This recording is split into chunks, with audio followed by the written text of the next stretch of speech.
Monsieur le maire, chers collègues, si la concertation autour du devenir du réservoir de Grenelle n'avait pas été un vain mot, ce projet aurait pu voir le jour il y a 12 ans.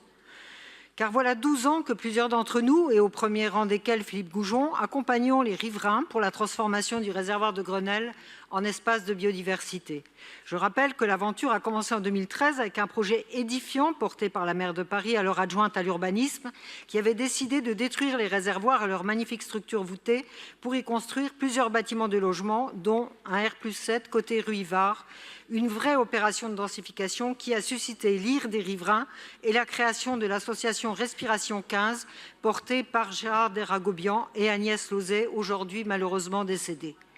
Sans cette mobilisation, le réservoir de 1886, représentatif de la typologie des ouvrages réalisés par Belgrand, aurait sans doute été sacrifié pour un projet immobilier destructeur d'un patrimoine industriel, d'un espace de respiration et d'un lieu de biodiversité. Le programme de bétonnage ayant été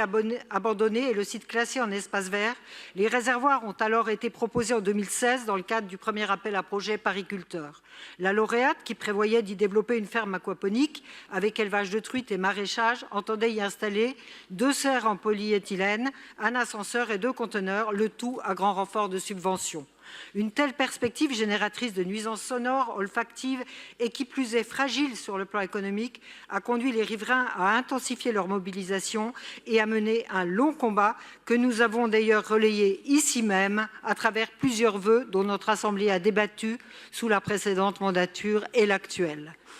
Après toutes ces années d'enlisement, ce rebondissement inattendu me laisse penser que ce projet vient s'inscrire bien à propos en cette période préélectorale. Car voilà un projet que nous attendions depuis plus d'une décennie et qui est subitement sorti en un temps record. D'autant qu'en moins d'un mois, toutes les procédures se sont enchaînées. Présentation du projet au maire, délivrance de l'autorisation d'urbanisme, passage devant la CVP, devant le conseil d'administration d'Eau de Paris, organisation d'une réunion d'information,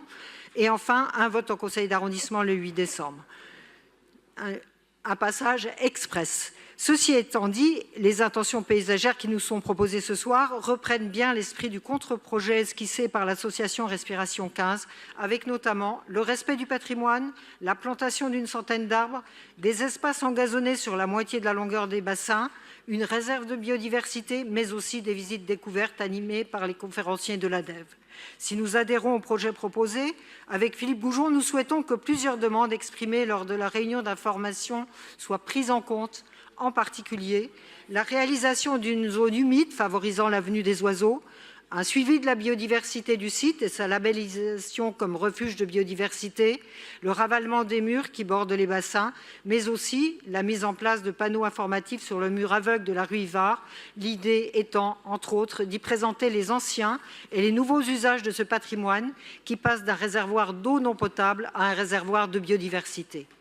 Nous voterons bien évidemment ce projet de délibération, tout en rappelant, chers collègues, que le combat n'était pas gagné d'avance. Car dans son livre « Résister », publié en mars 2025, la maire de Paris écrivait, page 254, je la cite, « Dans le 15e, un collectif a tenté d'empêcher la création d'une ferme d'aquaponie sur un ancien réservoir d'eau inutilisé depuis des décennies. Leur motivation semblait davantage liée par une logique relevant d'un souci de préservation de leur tranquillité. Habitants dont la maire a ensuite qualifié l'attitude de caricaturale avant de conclure que de toutes les façons, ce projet d'aquaponie verrait le jour. Fort heureusement, c'est un tout autre projet qui nous est présenté ce soir. En revanche, cette citation en dit long sur la conception de la participation citoyenne et du débat public porté par votre exécutif.